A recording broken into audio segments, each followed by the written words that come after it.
सभी पूर्ण आत्माओं को मेरा नमस्कार। हमारे भारत के अंदर गुरुओं का एक मेला है, यानी हर जगह आपको गुरु मिलेंगे और हर धर्म में गुरु मिलेंगे। लेकिन कोई कपड़े से गुरु है, तो कोई आत्मबोध बताता है, तो कोई शास्त्र को पढ़ के या ग्रंथ को पढ़ के आपको बताता है, लेकिन वो सत्य नहीं है। आत्मबोध जो बता रहे हैं, आपको कैसे पता कि उन्हें आत्मबोध है? शास्त्रों को पढ़ के जो उन्हें समझ में आया, ये कहाँ से सही है कि उनको जो समझ में आया वही सत्य है? क्योंकि एक शब्द के कई शब्द निकलते हैं, ये मैंने पहले भी बताया है। और आप स्वयं के साथ ही सत्य को जान सकते हैं, अन्यथा आप किसी को भी सुने, किसी को भी देखें, चाहे उसमें हम ही क्यों ना हो। क्योंकि अगर हम कोई बात बोलते हैं तो क्या प्रूफ है कि वो सत्य है? तो इसलिए स्वयं के साथ बैठें। जन्म भी स्वयं का होना है, मृत्यु भी स्वयं की होनी है, और जानने के लिए भी स्वयं को ही बैठना होगा। उसके लिए बड़े महापुरुष आए हैं जिन्होंने ध्यान की काफ़ी विधियां बताई हैं। हर महापुरुष ने ध्यान के लिए बताया है, लेकिन हमने तो ध्यान छोड़कर गुरुओं को पकड़ना शुरू कर दिया है। तथाकथित गुरु लग रखे हैं, कभी उस गुरु की बुराई करना, कभी उसे पकड़ लो, बड़े गुरुओं को पकड़ लो, ठीक है। और अगर आप सही बात उनको बताएंगे या उनकी सही बात दुनिया के सामने लाएंगे तो उनको दर्द भी बड़ा होता है, क्योंकि दुकानें बहुत चल रही हैं। वो एक दुखानी है, क्योंकि जिसे आत्मबोध है वो आपसे कोई फीस नहीं लेगा। और जितने तथाकथित गुरु या समाज सेवा के नाम पे कुछ लग रहे हैं, जो गुरु की तरह ही हैं, जो आचार्य भी बन के बैठे हैं, तो ये सिर्फ इनका एक बिजनेस है। सीधी सी बात ये है, क्योंकि आत्मबोध होने के बाद ज्ञान के लिए आप कोई पैसा नहीं दे सकते, और ज्ञान तो दे ही नहीं सकते। ज्ञान प्राप्त करने का एक रास्ता आप बता सकते हैं, और वो स्वयं से ही होके जाता है, और ध्यान ही उसका एक रास्ता है। ध्यान के काफी गुरु आए हैं, महापुरुष आए हैं, जिन्होंने ध्यान को ही बताया है। उसमें ही आप जान सकते हैं, लेकिन आप करना कुछ नहीं चाहते। करा कराया मिल जाए, सब आपको बता दें, आप किसी को गुरु बना लें, वो सारी आपकी दिक्कतें ठीक कर दें, ठीक है, तो कोई आपके लिए कुछ नहीं कर सकता। इतना याद रखना, कोई भी आपको ना सुख और ना दुख, ना कोई देता और ना कोई दे सकता है। ये एक भ्रम है। कोई गुरु बन के समाज सेवा के नाम से बेवकूफ़ बना रहा है, कोई आत्मबोध के नाम से चला रहा है, कोई कपड़े पहन के चला रहा है। तो हर जगह सबका अपना बिजनेस चल रहा है। क्यों इनके यहाँ फीस है मिलने की? क्यों ये गरीब आदमियों के लिए फीस है इनके पास? अगर ज्ञानी कोई पुरुष इनके पास जाता है, आप इन्हें कॉल करें, आप इन्हें पूछें, तो ये आपसे बात नहीं करेंगे, क्योंकि इनकी अलग से फीस है। तो ये आपको खुद डिसाइड करना पड़ेगा, चाहे वो गुरु हैं, चाहे समाज सेवी के नाम पे चल रहे हैं। हाँ, आप उन्हें फ़ोन करके कहिए कितने पैसे देने, तब आपसे बात करेंगे। बड़े अच्छे, अच्छा आश्रम में देना चाह रहे हैं, अच्छा आप उसमें हमारे साथ सहयोग करना चाह रहे हैं समाज सेवा के नाम पे, तब तो आपसे बात भी करेंगे, मीटिंग भी करेंगे।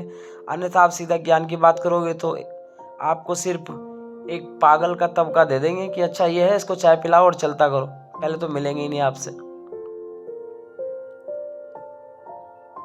और जिसको आत्मबोध होता है, कोई आदमी उसके पास अगर जाके बैठ जाए या उसको बात कर ले एक बार, तो वो सिर्फ उसे जानने का रास्ता बताते हैं, ना कि अपने कार्य में उलझा देते हैं, क्योंकि वो खुद तो उलझे हुए हैं और आपको भी उलझा रहे हैं। तो इसलिए ध्यान में बैठें, अनंत यात्रा पे निकलें और अपने ज्ञान को आगे बढ़ाएं। कमी नहीं है इस संसार में, ज्ञानी भी आपको मिलेंगे ऐसा नहीं है, लेकिन आपको उस लेवल पे जाना होगा जहाँ ज्ञान आपको प्राप्त होगा। जैसा कि कृष्ण जी ने भी गीता में बताया है, अपना ध्यान करें। तो लोगों ने कृष्ण जी को छोड़कर जो आचार्य डिग्री आपको बताने की कोशिश कर रहे हैं लेके कि मेरे से समझो ज्ञान, भाई आप उसके पास क्यों जा रहे हो जो समझा रहा है। मेन जिस आदमी ने, जिस परमात्मा ने वो चीज़ बताई है, जिस महापुरुष ने वो चीज़ बताई है, परमात्मा ने बताई है, आप वहाँ क्यों नहीं जा रहे? क्यों आप कृष्ण को पढ़ के जानने की कोशिश कर रहे हैं? क्यों इनके चक्करों में पड़े हैं? ये आधी बात अपने हिसाब से बताते हैं। इसलिए अनंत यात्रा पे निकलिए, ध्यान में बैठिए और आगे इस चीज को क्लियर कीजिए। अन्यथा ऐसे ही इनसे जुड़िए आप, इनके अपने टीम होती है, आप इनके लिए सत्य बोलेंगे तो इनकी टीम उल्टा सीधा उसमें बकवास करना शुरू कर देगी, क्योंकि इनका सबका बिजनेस है और इनको कोई मतलब नहीं है कि क्या सही है क्या गलत है, किसने क्या समझाया। सिर्फ इनका एक पैसे कमाने का बिजनेस है। और कृपया करके गुरुओं को पकड़ो मत। कोई जानने के लिए बोलता है तो जानने के लिए आप बैठिए। अगर कोई गुरु आपको कहता है कि आप जान सकते हैं, तो कृपया करके उनकी बात सुन के वो कार्य करें जानने का। सिर्फ उन्हें गुरुओं को ही सत्य मान के ना बैठ जाएं। अगर जान सको तो जान लेना। और पृथ्वी पर माया की कमी नहीं है, चारों तरफ माया है। सिर्फ आपको आत्मबोध ही माया से मुक्त करा सकता है। मुक्त शब्द कुछ लोगों को समझ में आ रहा है कि किस चीज से मुक्ति, क्या मुक्त? मुक्त मतलब मन। जब तक शरीर में है वो चीजें रहेंगी, लेकिन जब आप आत्मबोध कर लेंगे तो आप ज्यादा टाइम तक उसमें मोह में नहीं रहेंगे। कुछ कार्य में आपको जो दिक्कत आएंगे आप वो करेंगे, लेकिन आप तुरंत बाहर आ जाएंगे, क्योंकि माया है। रहोगे तो व्यवस्था भी करनी पड़ती है, सारे काम करने हैं। तो ध्यान में बैठे, ध्यान करें। और जहाँ तक भी पूर्ण आत्मा तक मेरी आवाज़ जा रही है, कृपया करके अपनी सांसों पे ध्यान केंद्रित करें और आत्मबोध करने के लिए बैठे। बिना आत्मबोध के आप कुछ भी करिए। अगर आप ध्यान भी कर रहे हैं और ध्यान में आपको आत्मबोध नहीं हुआ, तो अभी आप बहुत दूर हो। आपको क्षण भर हो जाए तो आप ज्ञान को उपलब्ध कर लेंगे। क्षण भर मतलब कुछ सेकंड के लिए भी हो जाए तो आपको वो चीज प्राप्त हो जाएगी। आप रहेंगे, फिर सारे कार्य करेंगे, सुख भी आएगा, दुख भी आएगा, सब चीजें आएंगी, लेकिन आप उसमें ज्यादा नहीं फंसेंगे। आप उसे सिर्फ एक खेल की तरह देखेंगे कि जैसे एक खेल चल रहा है, जैसे एक नाटक चल रहा है, जैसे एक मूवी चल रही है।